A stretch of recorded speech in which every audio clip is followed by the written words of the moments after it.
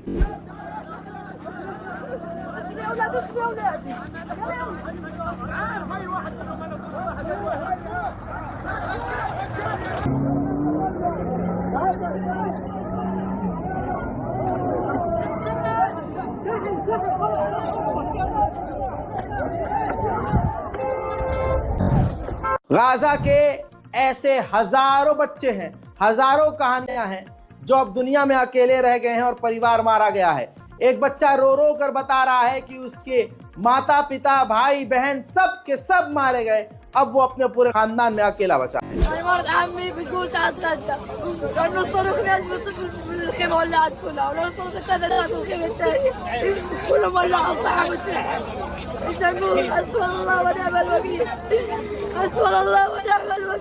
उधर अमेरिका के शिकागो में फिलिस्तीन के समर्थन में जो प्रदर्शन हो रहा है, तो यहूदी समर्थक और यहूदी लोग उस प्रदर्शन का मजाक उड़ा रहे हैं, क्योंकि दुनिया देख रही है कि पूरे दुनिया के मुसलमान चीख चीख कर भी बोल रहे हैं और पूरी दुनिया सड़क पर उतरी हुई है, लेकिन इजराइल पर फर्क नहीं पड़ रहा है, तो वो हंसेंगे ही। देखिए, Say it again.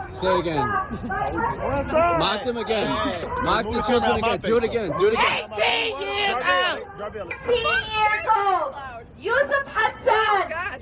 उधर इजराइल का प्रधानमंत्री नेतन्याहू अपने बेस पर पहुंचा था और उसने वहां जाकर भड़काऊ भाषण देते हुए कहा कि हमारे सैनिकों को पता है कि हमें कब, कहां और किस जगह हमला करना है। उधर नेतन्याहू से डोनाल्ड ट्रंप ने कहा है कि बाइडेन का agreement plan, cease fire plan accept मत करना, मैं राष्ट्रपति बन जाऊंगा तो बिना एग्रीमेंट के सब कुछ संभाल लूंगा। आपको बता दूं कि नेतन्याहू जैसी ही सोच डोनाल्ड ट्रंप की है। पूरी दुनिया में ये इंसान आग लगा दे सिर्फ अपनी कुर्सी के लिए। मेरे दोस्तों, लगभग एक लंबे समय के बाद कनाडा, यूके, अमेरिका से टोटल 600 यहूदी इजराइल आए हैं इजराइल में बसने के लिए। जाहिर सी बात है, इजराइल इनको बुलाएगा, फिलिस्तीनियों के मकान को तोड़कर वहां फिलिस्तीनियों के मकानों और घरों पर कब्जा करके वहां इन यहूदियों को बसाएगा। यहूदियों को वो फ्री में जमीन अलॉट करता है। अब आयरलैंड भी इजराइल पर बुरी तरह से भड़क गया है और बात रिश्ते पे आ गई है।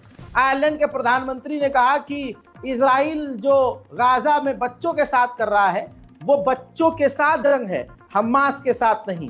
हालात ऐसे हैं कि अब हमें इजराइल के साथ अपने रिश्तों के बारे में सोचना होगा। लेकिन दूसरी तरफ इजराइल की बुराई करने के बाद इजराइल का गू भी आयरलैंड ने खाया। कहा कि इन तमाम चीजों को एक तरफ रखते हुए इजराइल के हथियार और ड्रोन तो हम अभी भी खरीदेंगे। फॉर्मर होम मिनिस्टर ऑफ बर्तानिया, ब्रिटेन की फॉर्मर जो होम मिनिस्टर हैं, उनको इजराइल के लोगों ने, यहूदियों ने, बड़े बड़े बिजनेसमैन ने $36,000 दिए थे। भाई $36,000, और कहा था कि आप इस देश की मिनिस्टर हैं बर्तानिया की, अब आप इजराइल जाइए और इजराइल को सपोर्ट कीजिए। तो यानी अब ये समझ लीजिए जो आज बड़े बड़े नेता, प्रधानमंत्री, राष्ट्रपति डेलीगेशन जो इजराइल पहुंच रही है, जाहिर सी बात है यहूदियों ने एक मोटा पैसा उनको देकर खरीदा हुआ है। वहीं यूएन ने साफ कह दिया है कि हर दिन इजराइल वेस्ट बैंक में, फिलिस्तीन की बात कर रहा हूं, फिलिस्तीन की बात कर रहा हूं, फिलिस्तीन के इलाके की बात कर रहा हूं, सुनिए, गाजा की बात नहीं है, वेस्ट बैंक फिलिस्तीन में आता है। तो यूएन ने कहा है कि हर दिन वेस्ट बैंक में एक फिलिस्तीनी को इजराइल कत्ल कर रहा है। वहीं अमेरिका के जो डॉक्टर गाजा से वापस लौटे हैं, उन्होंने खुद स्टेटमेंट फिर से दिया है कि जानबूझकर इजराइल बच्चों के सरों पर गोली मार रहा है ताकि वो बच न सके। उधर देर रात को भी, दिन में भी, हर वक्त, हर समय इजराइल गाजा पर इस तरह से बमबारी कर रहा है।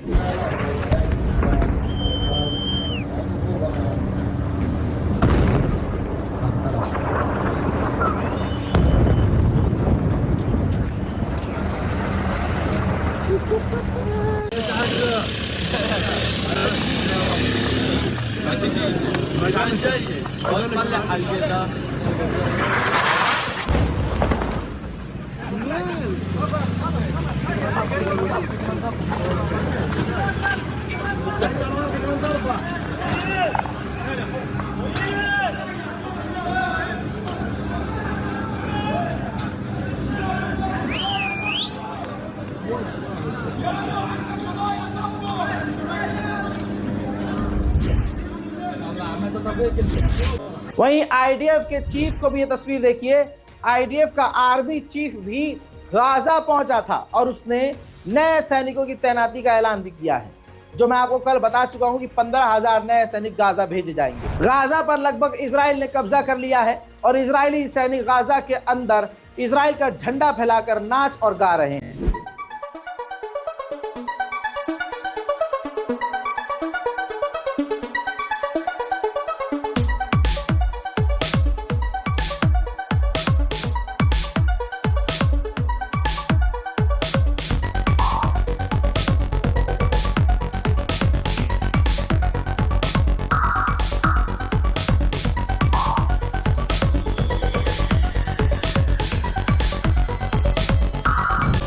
हस्बी अल्लाह व निअमल वकील। इसके अलावा इजराइल के सैनिक और इजराइल की नेवी समुद्र से फिलिस्तीनियों और गाजा के लोगों पर फायरिंग कर रही है।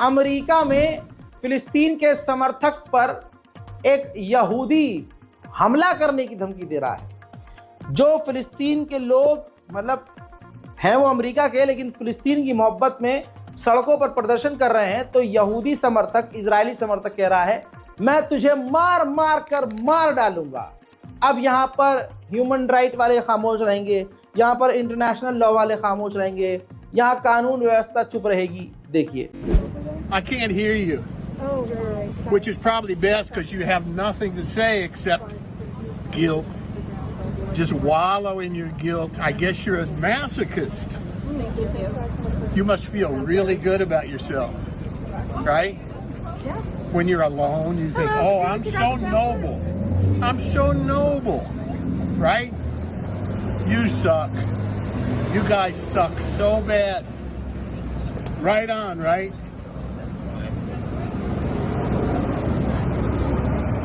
You asshole. I'd like to beat you to death with this. That's awesome. Awesome. Cool word. Do you have pronouns too, you idiots?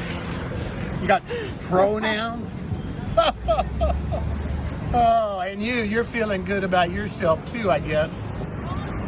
About all the people you guys murdered. That's okay. उधर फिलिस्तीनियों के इलाकों और घरों में Israel के settlers automatic खतरनाक हथियार लेकर उन पर हमला कर रहे हैं और उनके इलाकों पर कब्जा कर रहे हैं। देखिए אוי ואבוי. אוי ואבוי. אוי ואבוי. הוא הוריד את הנשק ממנו, נתן לילד, והילד מכוון עם הנשק, אומייגאד. אוי, זה לא חוקי. בבקשה, אל תראו בסיטואציה הזאת. वहीं साउथ अफ्रीका में अफ्रीकी लोग कोयले की फैक्ट्री के बाहर जबरदस्त प्रदर्शन कर रहे हैं और मांग कर रहे हैं कि इजराइल को कोयला देना बंद कर दो।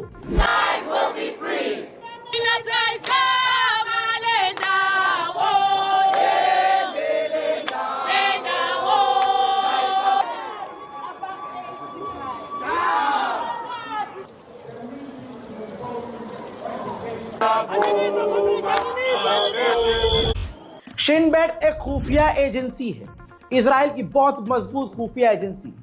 शिन बेट के ही चीफ ने कह दिया है नेतन्याहू की सरकार से कि जो यहूदी आतंक बढ़ रहा है फिलिस्तीन और वेस्ट बैंक के इलाकों में, ये यहूदी टेररिज्म का इस्तेमाल किया है उसने, यहूदी टेररिज्म। तो शिन बेट के लीडर ने कहा कि वेस्ट बैंक फिलिस्तीन के इलाकों में जो सेटलर्स हमला कर रहे हैं ये बहुत बड़ा डिजास्टर लाएगा, ये हमारी इमेज और आपकी सरकार को तगड़ा नुकसान पहुंचाएगा। अब एक इन्हीं के इंसान ने सच बोल दिया, खुफिया एजेंसी के हेड ने सच बोल दिया, तो कुत्ते का बच्चा ये बेंजीवीर भड़क गया और कह दिया देखिए अपनों के भी ये नहीं होते हैं, इनके मन की बात हो तो बहुत बढ़िया, मन की बात ना हो तो बहुत बुरा। तो बेंजीवीर ने क्या मांग करी है और कह दिया है कि इस खुफिया एजेंसी शिन बेट के हेड को फायर कर दिया जाए। वहीं मेरे दोस्तों, गजा के अंदर जाने के लिए फिलिस्तीन राष्ट्रपति महमूद अब्बास को इजराइल की परमिशन की ज़रूरत है। खबर आ रही है कि इजराइल ने पहले ही महमूद अब्बास को गाज़ा में जाने से मना कर दिया है, परमिशन देने से इनकार कर दिया है। मेरे दोस्तों, गाज़ा में जो कब्रें खोदने वाले लोग हैं अब वो सामने आकर साफ कह रहे हैं। देखिए ये रिपोर्ट भी है, अभी वीडियो भी दिखाऊंगा आपको, जिसमें साफ रिपोर्ट में कहा जा रहा है गाज़ा के अंदर कब्र खोदने के लिए जगह नहीं बची है। अब कब्र के अंदर ही कब्र खोदकर, कब्र को दोबारा से खोदकर फिलिस्तीनियों को दफनाया जा रहा है। सुनिए।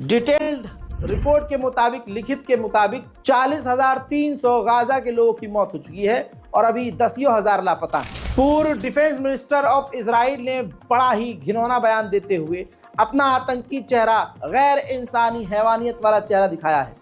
कहा गया है उनके द्वारा कि गाजा के अंदर पूरी ताकत का इस्तेमाल करना चाहिए, पानी, खाना, इलेक्ट्रिसिटी पूरी तरह से बंद कर देनी चाहिए और बॉर्डर को बंद रखना चाहिए। मेरे दोस्तों, यहाँ भारत में पहले ईसाई बड़े खुश हुआ करते थे कि मुसलमानों का कत्लेआम हो रहा है, 10 साल का, हमारा थोड़ी ना हो रहा है, हमें क्या, हम तो बहुत बढ़िया हैं हम। लेकिन अब आपने देखा कि अब उनके साथ भी वही रवैया अपना रहे हैं बहुसंख्यक।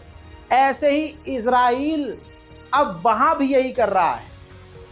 बैथलम के इलाके में इजराइल फिलिस्तीन के बैतलम के इलाके में नए कब्जा करने और सेटलमेंट का कानून पारित कर चुका है, जिसमें उन्होंने कहा है कि बैतलम के इलाके से फिलिस्तीनियों और ईसाइयों को भगा दिया जाए और वहां यहूदियों को बसाया जाए। वहीं रिपोर्ट के अनुसार 84% गज्जा की तमाम मसाजिद को इजराइल शहीद कर चुका है।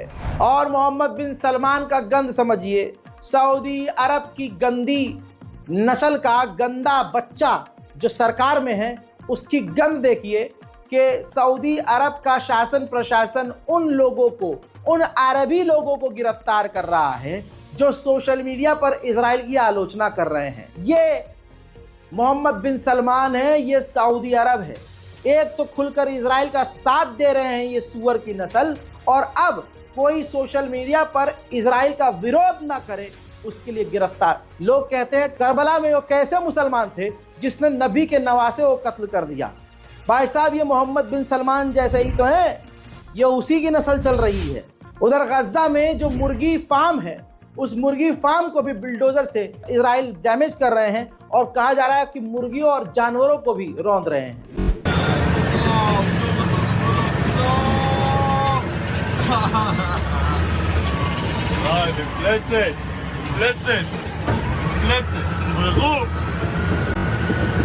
वहीं गाजा के घरों में, किचन में, बाथरूम में घुसकर तोड़फोड़ कर रहे हैं इजरायली सैनिक।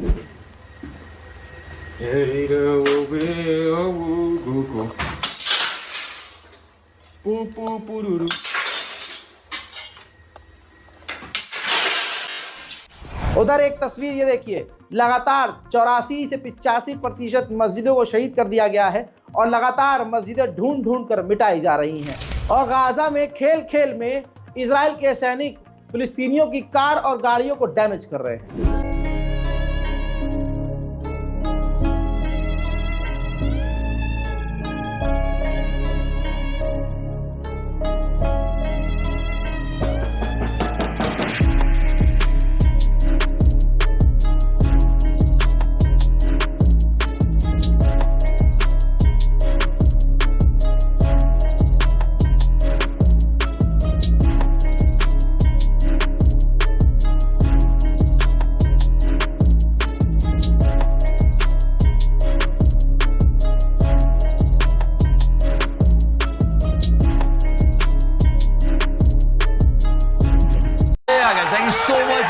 show and आप भी like का बटन पकड़ लो। And if you liking the series, please press the subscribe button and share the video. Love you 3000. तो करना। These brothers my guys, know that we fly, know that they